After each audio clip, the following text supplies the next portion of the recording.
Hey everybody, this is Joel and Paul from movingtomexi.co. Bienvenidos a nuestro canal and bienvenidos to another episode at movingtomexi.co. And we are at the Upper East Side at the office, which is a piece of land I bought maybe about a year ago now, but probably even longer. I'm losing track of time. But we moved our office here and then subdivided the land now into 2 lots. So those 2 lots are for sale, so if you're looking to get involved in the development game, want to build yourself a house or build yourself an apartment like our good friend Justin, and we got to go back and see his project soon. Man, it must be close to being finished. Yeah, huh? there's a bunch of windows on back door. That's about the only thing. Okay. But everything else is almost done, and they got approval for their owner suite on the roof. Perfect. So we can go check that out. Very cool. But anyways, I thought we would introduce 2 new members of the movingtomexi.co family. We had 2 dogs abandoned at the Cuatro Estaciones work site. That's kind of sad. And they were just like lying there, just kind of all depressed, and you know, they were almost getting hit by cars, and then some workers like tied them up with a rope so they wouldn't escape. And then I'm like, I can't, like in good conscience, leave these dogs here. So yeah. I brought them to the office, and now they're office dogs temporarily because I have enough dogs and cats. But You've kind of gone through that a few times, right? As much as I would love to keep both of them because they're beautiful, sweet, and super friendly. They're super smart. But I thought, you know, let's go for a walk because I don't think they've ever been walked. Sure. So when I first took them for a walk, they were kind of all over the place. Yeah. And literally within a minute, they were corrected and walking like properly. Right. You know, so. Did you do like the Cesar Millan, like? Excited to be out the door. Right. I started walking them individually because I only had 1 leash, and then I take down. Yeah. I take. Jeez. They're going for the cup check there. Wait, guys. I took the guy here first. Yeah. And then she cried. Yeah. So like ideally they would be adopted together. Yeah. But at the end of the day, it's better for them both to have a home than no home. So they've been doing this little walk down this road here.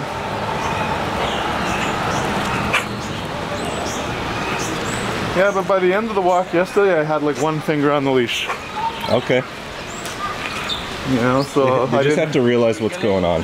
Huh? They just have to realize like what's going on right now. This is still pretty new to them. Yeah. I think they were just be let out the door. Sure. And probably run around the neighborhood wherever they live. And that's what they were used to. Yeah. So I don't know if they escaped and ended here or someone abandoned them. Well, we'll go this way. Okay. You know, we live in Mexico, man. Yeah. It's good to have dogs for security. Like for sure. Yeah, I think that's the first line of defense for your house, right? First line of defense for your house. Usually if you have dogs, people avoid your home. Yeah. But you know, the common criminal. Right. So I think it's a good thing. And that kind of brings us to the whole safety aspect of Mexico. Let's call it Bucerias in particular. You know, is Bucerias in Mexico safe, right? Right. Well, I can tell you that in general terms, I feel pretty safe here. Right. We haven't had any kind of major incident over the last 18 years we've been coming. We got robbed a few times, like a house got broken into. Right. Once on vacation, and then once after we moved here. Yeah. Both times we had left a window or a door ajar. Sure. And someone was watching. And it doesn't make it right, it doesn't make it our fault, but we're a little more vigilant right now. Yeah. Well, it's like I always remember the line, theft is a crime of opportunity. Yeah. If there's no opportunity, there's no theft. And that's exactly what happened to us. Yeah. But that being said, there has been several, I just call it what it is, muggings. Yeah. And in the golden zone. Right.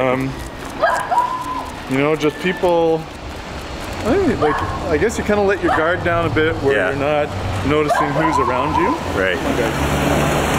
And You know, someone will run up and grab the lady's purse. Sure. You know, but the purse is like attached to her arm. Right. So this person's yanking it, yanks the person down, gets him on the ground, and like rips it off and runs away.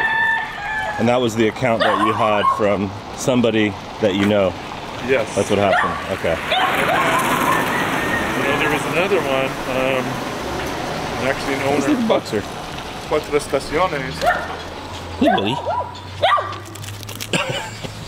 They had a similar incident, and you know, they were roughed up a bit. Okay.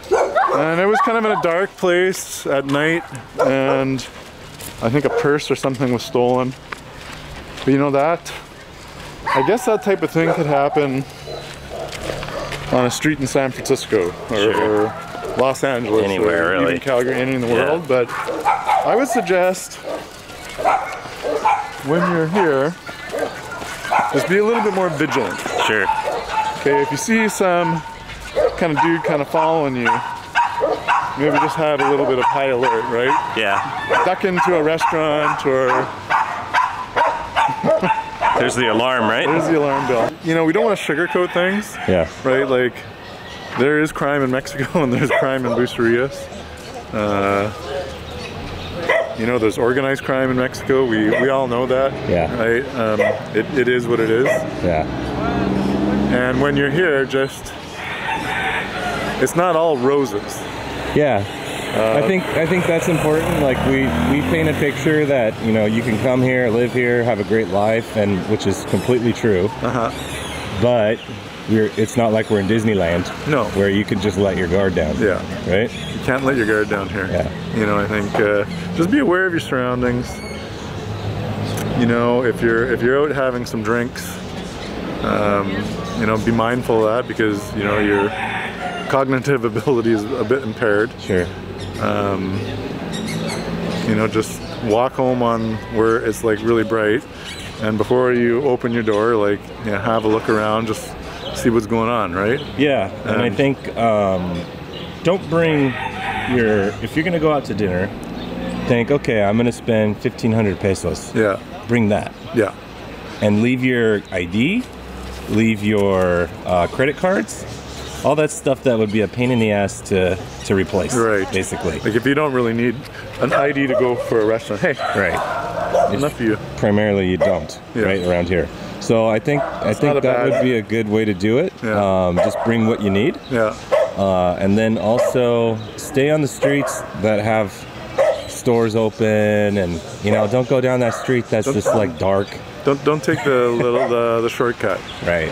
Right? Just stick to the main streets, and Yeah. I think generally speaking, you should be fine. Right.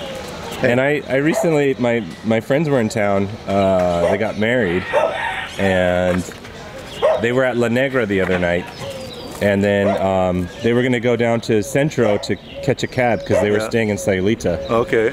And La Negra, Hector and Serena said, no, you're not going to go walk there right now. Oh, right. Because of this. Right. Right? So, and it was late at night. And so they got a ride another way. Yeah, that's smart. It's I think that's because there is this little spike in muggings. Yeah. So right now there's some punks basically going around town. But I would say that's going to change. Like they don't it's not going to keep happening because the people who want Bucerias to thrive Are have gonna an step interest in making this go away. Well, all the police just got some new vehicles and new equipment. They did like a little parade the other day. Oh yeah, So- is that what that was? Yeah. Because I saw that, I was like, dang, is the That's pretty- president in town? It's pretty substantial. Yeah. Definitely seeing more of a police presence as well around Bucerias and the Golden Zone. So, you know, it happens and they're addressing it.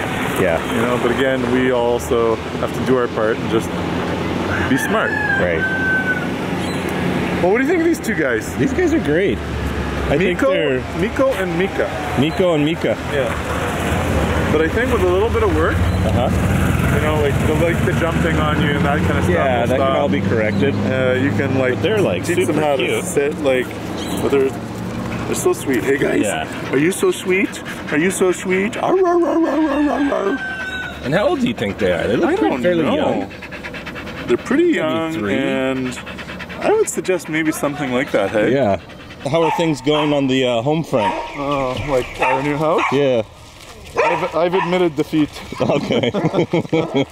So I basically sent myself a letter and said, I'm not giving you a possession day anymore. I'll give you 1 week's notice as to when your house will be ready. You know? And then you got upset at yourself? I got upset at myself. Yeah. And then just reality kicked in, and I'm like, okay,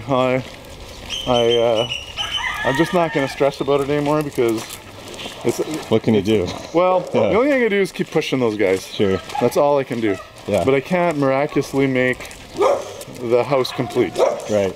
You know, and it's very frustrating because it's like every single thing is 97% complete. Right. The lights are 97% complete. The flooring is 97% complete. Yeah. You know, the windows are 97% complete. Do you know what I mean? So yeah. It's, when you add all those little 3 to 5% incomplete, it adds up to a lot of incomplete. Yes. And I was there yesterday, and I'm like, okay, so how many more months? And they're like, no, days.